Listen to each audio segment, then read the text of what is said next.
Igeret HaKodesh, Siman Yud Zayin, sur la page Kuf Ravav, la 8e ligne, Vezeu Rechava Mitzat Rameod. L'Admor Zaken revient à la fin du Siman Yud Zayin sur la question qu'il posait au tout début au sujet du Pasuk. Rechava Mitzat Rameod, ta mitzvah est très large. Si on parle dans ce Pasuk des nombreuses mitzvot que Kadosh Baruch Hu nous a données, alors on aurait dû dire Rabim mitzvotecha, tes mitzvot sont nombreuses. Mitzvatra, c'est ta mitzvah. De quelle mitzvah il s'agit? La mitzvah d'Akadosh Baruch Hu. Rechava dit le Pasuk. Pourquoi cette mitzvah serait large? Et que veut dire Me'od? Beaucoup.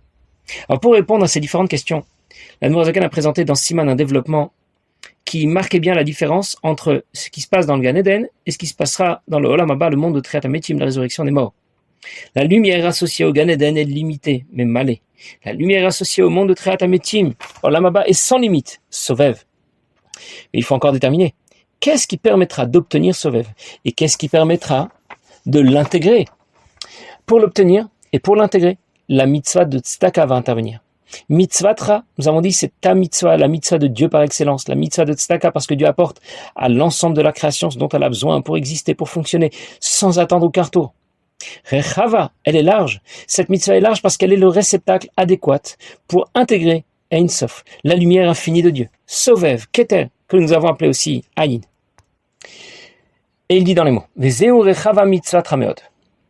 C'est ce que veut dire le pasuk, ta mitzvah est très large. Hi mitzvah ta tzedaka. C'est la mitzvah de tzedaka chez Keli vesheta rachav meod, l'itlabesh bahe'arat or Ein Sof baruchu, qui est le réceptacle adéquat pour y intégrer or Ein Sof, comme shkadou levushot tzedaka, comme c'est écrit, que le vêtement d'Akadosh baruchu est celui de la tzedaka, shayair le'atid, bifrinat gilui, bifrinat bligvul vetachlit bechesed rinam, qui se révélera plus tard, sans limite, gratuitement,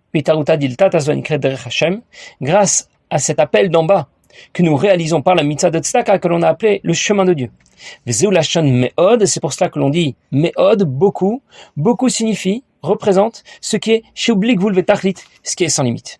C'est écrit dans le Sidour, les vushot tzedaka, le vêtement d'Akadosh Baruch Hu, c'est la tzedaka. Ça veut dire que quand on donne la tzedaka, on obtient le keli comme un vêtement, est un réceptacle dans lequel le corps vient s'intégrer. Eh bien, la tzedaka aussi est le vêtement dans lequel va venir s'intégrer Or Ein Sof, la lumière infinie de Dieu, le vushot tzedaka, le vêtement d'Akadosh Baruch Hu, c'est la tzedaka. Au moment de Triat HaMetim, le divin se révélera en pleine puissance. Mais encore faudra-t-il pouvoir l'intégrer, et c'est la mitzvah de tzedaka qui nous permettra d'intégrer ce gilouï, cette révélation divine qui est infinie. Nous avons déjà vu que la tzedaka a été comparée à un chemin qui permet de réunir deux points éloignés. Et la tzedaka permettra de réunir Hachem, Ma'atzil En Sof Baruch Hu, Dieu qui est infini, et ce monde qui est limité. Alors je récapitule. La mitzvah de tzedaka provoque la révélation de cette lumière infinie. C'est pour cette raison qu'on l'appelle Derech Hashem, le chemin de Dieu. Mais elle sera aussi le keli adéquat pour intégrer ce giloui. Et c'est pour cette raison qu'on dit de cette mitzvah qu'elle est large. Rechava mitzvatra me'od. Me'od, ça veut dire qu'elle est large et qu'elle pourra intégrer ce me'od qui est sans limite. Être large, ça n'aurait peut-être pas été suffisant. Elle est rechava me'od. Ça veut dire sans limite. Et l'Admor Zaken conclut et il dit Aval lechol tirkla ra'itiketz. Chaque objectif a une limite. Je traduis comme je peux, on va y revenir. Tirkla, imilachon kaluta nefesh.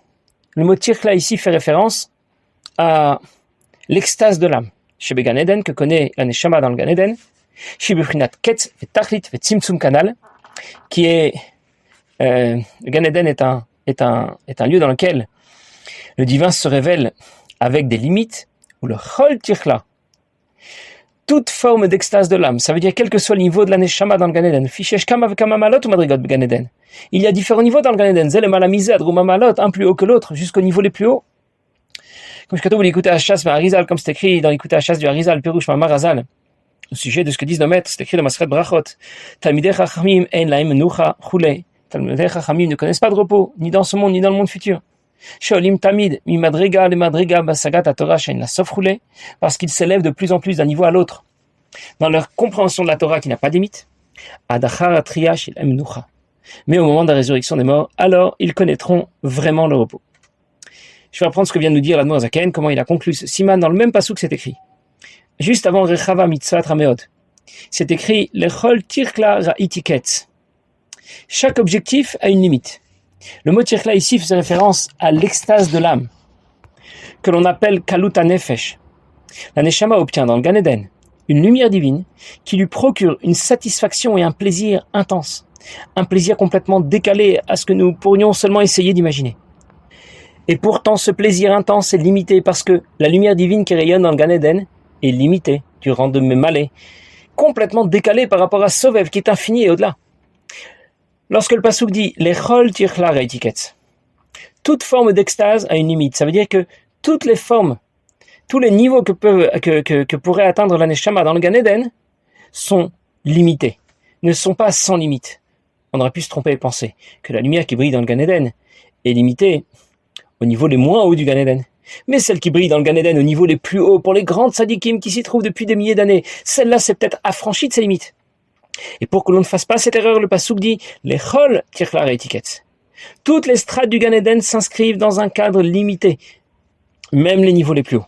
Alors en conclusion, on comprend mieux maintenant la différence qui existe entre le Gan Eden et Triat HaMetim. On aurait pu imaginer que le Gan Eden, c'est magnifique. Triat HaMetim, c'est encore mieux. Gan Eden, c'est l'hôtel 4 étoiles et Triat HaMetim, ce sera 5 étoiles. C'est la même chose en un peu mieux. Et on comprend maintenant que le Gan Eden et Triat HaMetim n'ont strictement rien à voir. Le Gan Eden, c'est magnifique, mais limité. Triat HaMetim, c'est sans limite, c'est infini. La Gemara dit dans Masechet Brachot, Talmidei Chachamim, en lahem menucha. Les Talmidei Chachamim ne connaissent pas le repos. Lo be'olam hazeh ve'lo be'olam haba. Ni dans ce monde, ni dans le monde futur. Ici, le monde futur désigne le Gan Eden. Dans ce monde, les Talmidei Chachamim n'ont pas de repos parce qu'ils sont constamment occupés. Ils apprennent la Torah, ils pratiquent les mitzvot. Dans le monde futur qui désigne ici le Gan Eden, ils sont aussi en constante évolution. Ils progressent toujours de niveau en niveau. Le Passouk dit Yelchu mechayil el chayil. Alors on aurait pu penser que le Gan Eden est sans limite, puisqu'il progresse toujours de niveau en niveau. Et pour qu'on ne fasse pas cette erreur, le Passouk dit Lechol tirchlar etiket. Le Gan Eden reste limité. Seul le monde de Triat HaMetim, de la résurrection des morts après la venue de Mashiach, est un monde qui est sans limite. Et c'est pour cette raison que l'on ne connaîtra plus de progression. Alors ce sera le repos. Parce qu'après avoir accédé à l'infini, à l'illimité, on ne peut plus faire mieux, on ne peut pas faire plus. Il n'y a rien au-delà de l'infini. On y est déjà arrivé et on y reste. Alors, on connaîtra le repos dont on a parlé, Sheyeh lahem menucha. C'est pour cette raison que le monde de Triat HaMetim est appelé Yom Shekulo Shabbat U'Menucha. Le repos alors sera total et complet parce qu'il n'y aura plus aucune autre possibilité de progression possible. On aura déjà rejoint l'infini. En conclusion, la mitzvah de tzedaka n'est pas une mitzvah comme les autres. Ce n'est pas une mitzvah parmi tant d'autres.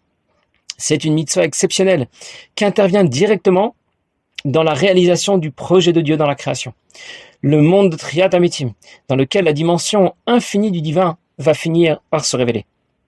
Bien sûr, la tzedaka n'intervient pas seulement pour mener à bien le projet de Dieu, pour faire aboutir son projet et lui faire dire Tartonim. On sait bien que la tzedaka a énormément d'avantages. On raconte notamment qu'un certain Rabbi Yosef, qui était un commerçant, finalement, un jour, a fait faillite et il n'avait pas de quoi marier sa fille. Alors il est allé voir Rabbi Avraham Yoshua Heschel Me'apta, le Ohev Israël Me'apta, et il lui a parlé de ses soucis. Et Rabbi Avraham Yoshua Heschel lui a dit « Combien il te reste d'argent ?» Il a dit « Il me reste qu'un rouble, je ne vais pas faire grand-chose avec un rouble. » Alors il a dit « Écoute, avec ce rouble, tu vas faire la première affaire qui se présente devant toi. Et tu l'accepteras et c'est comme ça que les choses vont s'arranger. » Très bien.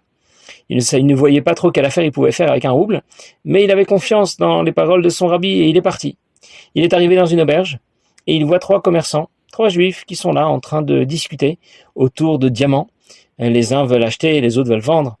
Alors il se dit que c'est la première affaire qui se présente.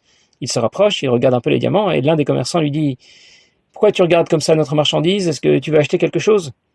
Il lui dit « Oui, pourquoi pas, je veux bien acheter des diamants. » Il dit « Très bien, tu as combien d'argent ?» Alors, il dit, j'ai 1 rouble. Alors, ils se sont mis à rigoler. Ils ont pensé que c'était un juif très naïf. Comment avec 1 rouble, on pourrait acheter un diamant. Et l'un d'entre eux, l'un des commerçants lui a dit, tu sais quoi? Avec 1 rouble, je peux t'offrir mieux qu'un diamant. Je t'offre mon olam haba. Je t'offre ma place dans le monde futur. Et comme Rabbi Yeshua, il lui avait dit, d'accepter la première proposition, eh bien il l'a accepté. Il a dit oui, bien sûr, j'accepte, mais je voudrais qu'on signe un contrat. Il dit bien sûr, on va signer un contrat. Et les trois commerçants étaient en train de rigoler, et lui était très sérieux, notre bon juif, Rabbi Yosef, était très sérieux. Ils ont signé un papier pour 1 rouble, il lui a vendu 100 lamaba. Ils ont continué à rigoler, et notre Rabbi Yosef est parti s'asseoir pour étudier. Il a tiré un livre de son sac, il est parti étudier. Entre-temps, la femme du commerçant qui avait vendu 100 lamaba arrive. Il dit pourquoi vous rigolez tellement? Et son mari lui raconte, voilà ce qui s'est passé, on a bien rigolé, ce juif est tellement naïf, il croit que je lui ai vendu mon lamaba pour 1 rouble. Et sa femme a pris l'affaire très au sérieux, il lui a dit mais ne pas avoir de lamaba, ça veut dire être comme un goy, je ne veux plus être marié avec un goy, je demande le divorce. Alors notre commerçant a commencé à paniquer, il a dit minute, c'est bon, on a juste rigolé un peu, je vais récupérer le papier et c'est terminé. Alors il est allé voir notre bon juif, il lui a dit écoute, la blague est terminée, rends-moi mon papier, je te rends le rouble que tu m'as donné. Il a dit pas du tout, une affaire c'est une affaire, j'ai acheté votre Gan Eden, votre lamaba et je suis pas prêt à le revendre. Alors il a dit bon très bien, je vais te donner 5 roubles, 10 roubles. Il a essayé de négocier, il lui a demandé combien il voulait, quand il lui a dit qu'il voulait 1000 roubles, c'était la somme nécessaire pour marier sa fille. Alors il a vraiment pensé que notre Rabbi Yosef n'avait plus toute sa tête, mais il n'avait pas le choix. Il devait absolument récupérer ce papier. Alors il a essayé de négocier, mais Rabbi Yosef était intransigeant jusqu'à ce qu'il était obligé de lui donner ses 1000 roubles. Il a donc récupéré son papier et l'épouse de notre commerçant a demandé à Rabbi Yosef qui lui avait donné ce conseil. Il lui a parlé du Rabbi de Apta et elle a voulu aller le rencontrer. Quand elle est partie le rencontrer, elle lui a demandé. Dans cette histoire, il y a quelque chose qui m'intrigue. Est-ce que vraiment le Gan Eden, le Olam Haba de mon mari, ne valait qu'un seul rouble? Alors, Rabbi Avraham Yeshua Eshel Me'apta lui a répondu, avant de faire cette transaction, avant de donner la tzedaka, son Olam Haba, il valait même pas 1 rouble. Une fois qu'il a donné les 1000 roubles, pas les 1000 euros, les 1000 roubles à la tzedaka, alors son Olam Haba, il vaut beaucoup plus que ces 1000 roubles qu'il a pu donner pour la tzedaka.